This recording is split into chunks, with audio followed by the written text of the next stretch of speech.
Hello everyone and welcome. I'm Jennifer and you are listening to the Ego Next Door podcast. Today, I am going to tell you about my narcissistic sociopath stepfather, who is also an enabler to my narcissistic sociopath mother. This episode will help you understand what can happen when a passive narcissist is in a relationship with a grandiose narcissist. My narcissistic sociopath stepfather is not just a regular narcissistic sociopath. This is a covert narcissist that is also an enabler who ignited my already selfish, aggressive, and self-absorbed mother into becoming even more cruel and merciless. It all started like it often does, someone posing as a kind person, but it feels forced.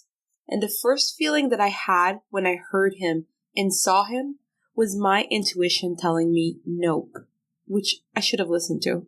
He was living across the ocean and my mother got into a relationship with him while still married with my father. But that's not the part that I blame, because after all, my father was a narcissistic psychopath, so I couldn't feel bad for him. What I blame is the absolute obsession that my mother and this new person, my stepfather, had towards each other as soon as they made contact again. It was very painful to feel like as a child I had to beg for her attention while she prioritized herself, her whims, her desires every step of the way. And then, after starting a relationship with this new man, not only having to beg for her attention, but also having to compete for it. I did not want to compete. I just wanted her to love me as she seemingly loved him, or so I thought. I then realized that she didn't love him, because narcissists are unable to love. Narcissists project their love script onto someone, and with my new stepfather, she had found the perfect puppet to toy around and try to shape in the image of the person she wanted. And I witnessed it all happening in real time. People think that because I was 12 years old, I could not possibly understand, but I did. I grasped the toxicity of their relationship from the very first moment that I saw her on the phone with him. But when I heard the news that suddenly we would be moving overseas to a new country, a different language in the middle of my school year, leaving my dear grandmother, my dance studio, my toys, my favorite books, and all my family and schoolmates behind, I didn't really have a choice. I had to adapt. I had to shut myself down, shut my intuition, depersonalize, leave my body, and become insane, just like them. This is not unusual for trauma victims. In fact, van der Kolk explains that dissociation, including depersonalization, often serves as a psychological defense mechanism during overwhelming trauma, allowing individuals to disconnect from the full emotional impact of a traumatic event, which can sometimes be too intense to process at the time. He also explains that the brain, to protect itself from the unbearable stress and fear in the moment, may recreate out-of-body sensations where the victims feel detached from their physical selves. So, I really had no choice. They isolated me in a new country, a new city, a new house, a new culture, and I had no choice but to survive. And to survive, I had to silence myself, already so deeply depressed from feeling at such a young age that the world was too cruel and I felt way too fragile to face it by myself. Her and him engulfed me in their psychosis, taught me how to be their little bodyguard when I was the 86-pound girl who needed protecting. No one should dare to talk badly about them. They taught me how to absolutely deflect any kind of criticism that my family mentioned over the phone about them. And slowly but surely, the judgments that my brother and I had made of this man and of her own daughter before they took me to another country were simply forgotten. At an age where a child's brain is still developing, any sort of coercive control mixed with guilt tripping and other tactics can create permanent damage.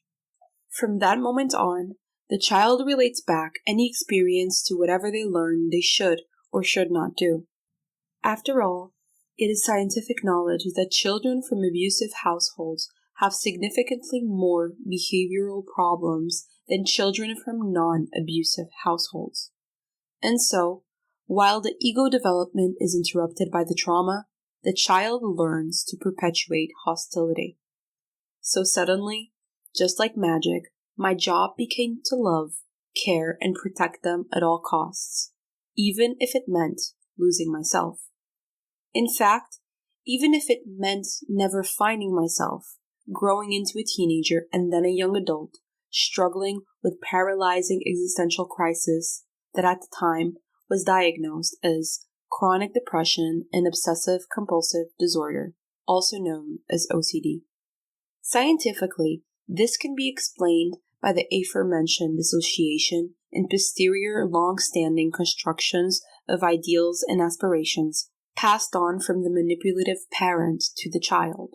Now, looking back, it kind of feels like I was in a relationship with them, or emotional incest, as psychology researchers call it. It was as if their relationship with each other depended on me being there because they bonded over abusing me, bullying me, and getting into fights with me. I felt like they were forced upon me, although I had absolutely no connection with them. They did not understand me, didn't care about my well-being, and them, together, meant craving invisibility during fights and getting so angry that I would have to talk back. My stepfather absolutely hated it when I talked back. He hated that I was able to make a good case during arguments. And that's when his mask always dropped. He would absolutely lose control. The sociopath awakening the narcissist, transforming the covert into something else. And when the discussion wasn't with him, he would jump into any argument that I was having with my mother to defend her and enable her, no matter how wrong and literally insane were her claims or her requests. He was there to serve her, as if a gift of gratitude for fueling his covertness into grandiosity. When a vulnerable narcissist meets a grandiose narcissist, that is exactly what can happen. Their interactions can be driven by their differing narcissistic traits and self-presentation tactics, resumed by complex, volatile dynamics. Needless to say that these relationships lack genuine intimacy and mutual support, focusing instead on fulfilling their individual needs for admiration and control. So they both teamed up to drive me insane, and ultimately almost killing me, as I mentioned on episode 6 of the podcast. But before threats of harming me, there were hints of harming animals. Before even moving, at 11 years old, I had rescued a little dog. It was a tiny little baby, about 1 month old. At the time, we were living with my grandma, aunts, and cousins, and my grandma was actually okay with me keeping the dog. So I was happy, and I thought that I finally had a fluffy companion, which had been my greatest dream at that point. But on the next day, when coming back from school, she wasn't there anymore.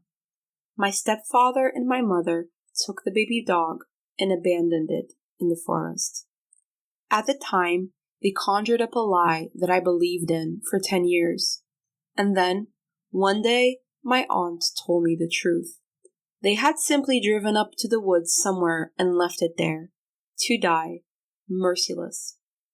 And this wouldn't be the first or the last time that they would so easily disregard the life of an animal, which was only further proof of their cruelty. My stepfather was a strange person because, as I said, initially, I didn't have a good feeling about him, and the first time that I met him in person, I felt that he was quite intrusive with his approach. Gift-giving, like my mother, his favorite grooming technique. And also, strangely, a little too touchy.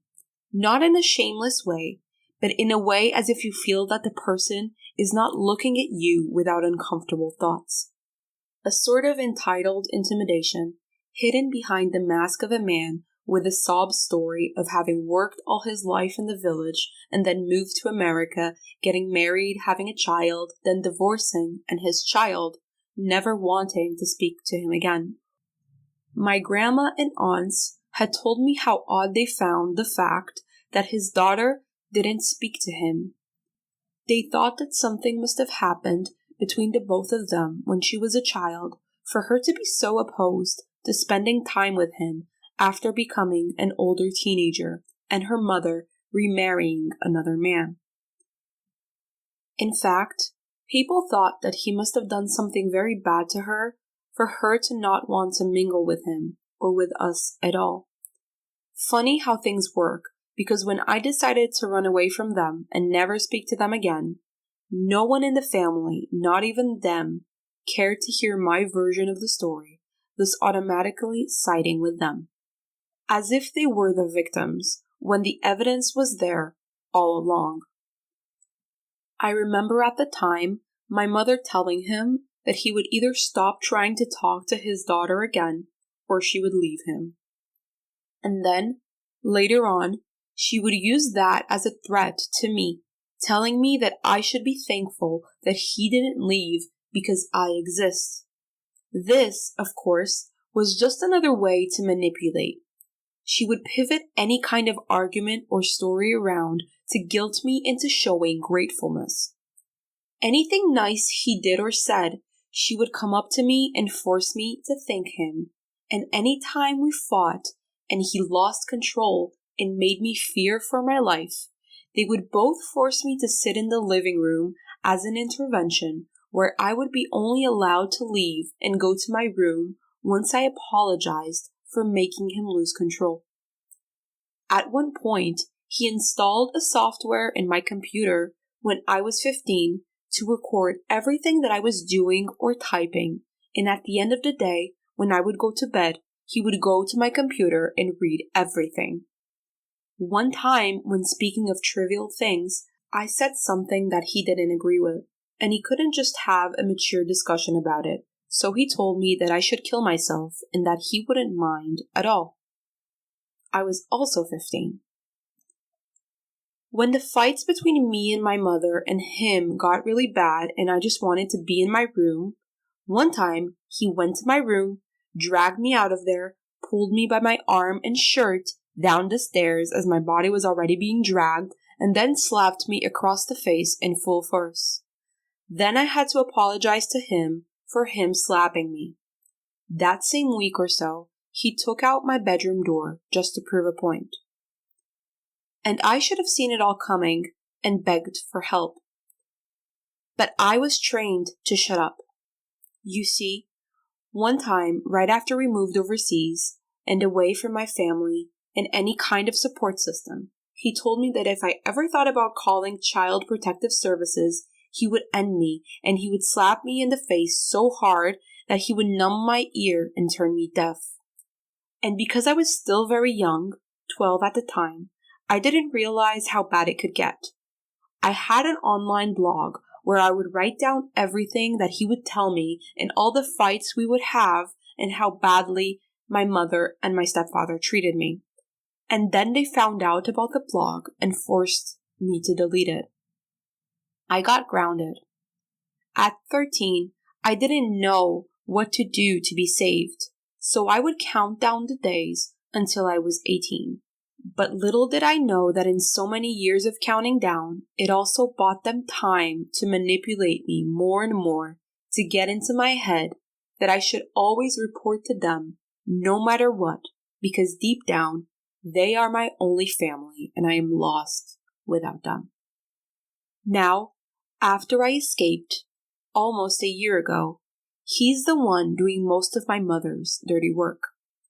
Harassing me, defaming me, sending me threats, and more recently, doing so by commenting on my YouTube channel. This is a clear example of a narcissistic sociopath after the mask has completely dropped. They just cannot control themselves. They don't think before they act, so they give even further proof of how abusive and unstable they are. They don't think for a second or wonder if they are actually at fault and that there must be a reason for someone like me to decide to cut all contact with them. But they live their lives lying to themselves. I can almost assure you that they don't see themselves as villains. Even when he hacked on my personal email last year to find out my address and discover confidential details regarding the potential sale of my house that I had to run away from and then evict him and my mother from. Even when he sent an actual letter to the address that he found when hacking into my email of a potential buyer of the house, telling the person that the house is his and my mother's, and that if the person buys it, they are going to have problems. Even when he sent me a threat on Christmas Eve last year, saying that he wouldn't want to be me. Even when he commented on my channel, threatening me again, last week, for all of you, my audience, to see. Wilkes calls it the self-deception and riddle of confabulation. This is rooted in the prevalence of overconfidence in sociopathic individuals, where they have difficulty evaluating real danger and realizing that some battles are impossible to take on. Self-deception proves convenient as it helps individuals avoid cues associated with conscious deception, thus facilitating the deception of others without revealing their deceptive intent. They really think that they have the power and that I am absolutely powerless. They think that they are above law and morality and that they can just manipulate anybody into believing their story. But I am not powerless. I am talking and they are out of control. And while they may still continue to try to harm me while they think they can, I will continue using my voice to raise awareness on these subjects because I am done with being silent and I am no longer caught in their deranged love spell. On the next episode, we will discuss Stockholm Syndrome and the feeling of connection that makes us feel like we cannot get over the person who hurt us and the false feeling of love. Thank you for listening to the Ego Next Door podcast. See you soon, and I hope you have a wonderful day. If you enjoyed today's episode and would like to hear more, don't forget to like and subscribe to my YouTube channel at Ego Next Door. And if you would like to support my work, consider becoming a patron to my Patreon creator page at Jennifer Hachia. The Ego Next Door podcast is presented solely for informational, educational, and entertainment purposes. The content here is not intended to serve as a substitute for the consultation, diagnosis, or medical treatment of a qualified healthcare provider. Reliance on any information provided here is at your own risk. If you or someone you know is in crisis or experiencing suicidal thoughts, please reach out immediately to someone who can help right away. Call your national emergency services or go to the nearest hospital.